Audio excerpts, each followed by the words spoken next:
Lalu ada beberapa hal yang dapat kamu lakukan untuk mengurangi rasa nyeri pada saat hamil, khususnya pada bagian tulang ekor.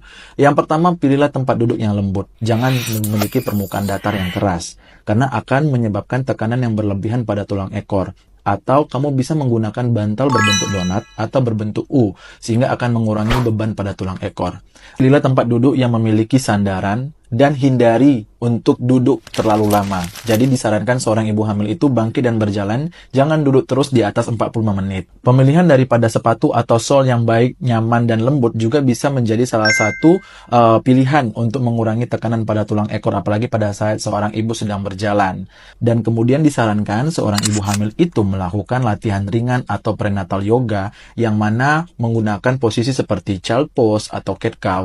Kompres hangat pada bagian tulang belakang juga akan mampu untuk meredakan rasa nyeri. Jadi boleh saja kamu melakukan kompres hangat dan mengonsumsi obat pereda nyeri. Tetapi jika seandainya rasa sakit tersebut menetap dan juga tidak berkurang dengan melakukan kompres hangat, latihan prenatal yoga, dan juga meminum obat pereda nyeri, maka kamu wajib untuk datang ke dokter kandungan untuk melakukan konsultasi lebih lanjut terkait dengan keluhan nyeri pada tulang ekor kamu.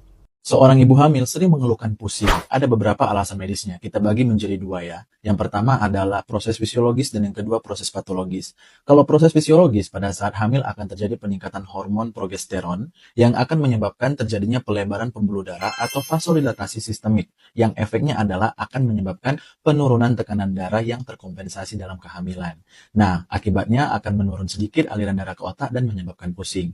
Kalau proses patologisnya itu, yang pertama adalah anemia dalam kehamilan, di mana kita tahu bahwa hemoglobin digunakan untuk transport oksigen ke otak. Kalau anemia, pasti oksigen di otak akan berkurang dan akan menyebabkan pusing. Selain itu adalah rendahnya gula darah atau mungkin bisa jatuh ke hipoglikemia akibat dari proses mual muntah yang tinggi pada saat trimester 1, sehingga tidak adekuatnya makanan yang dimakan oleh seorang ibu hamil dan menyebabkan gula darah yang rendah.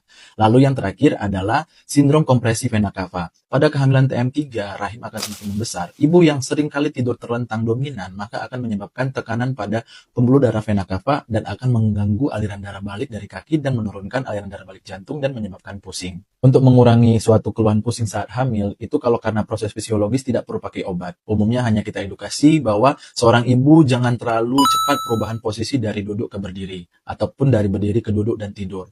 Kemudian yang kedua adalah cukupi angka kebutuhan cairannya dengan baik.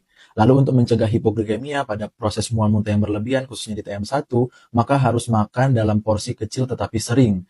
Lalu disarankan untuk mencukupi angka kebutuhan zat besi supaya jangan terjadi proses anemia dalam kehamilan. Dan jika kamu sudah di TM ketiga, disarankan untuk jangan terlalu didominankan tidur terlentang. Meskipun memang angka persentase sindrom kompresi vena cava rendah, tetapi wajib kalau seandainya kamu aware terhadap keadaan tersebut. Dan jika keluhan pusing kamu menetap dan kemudian tidak hilang dengan keluhan tersebut, maka kamu wajib datang ke dokter kandungan untuk proses evaluasi lebih lanjut apakah mungkin keluhan pusing tersebut berkaitan dengan proses patologis lainnya seperti preeklamsia atau keracunan dalam kehamilan dan kelainan-kelainan lainnya.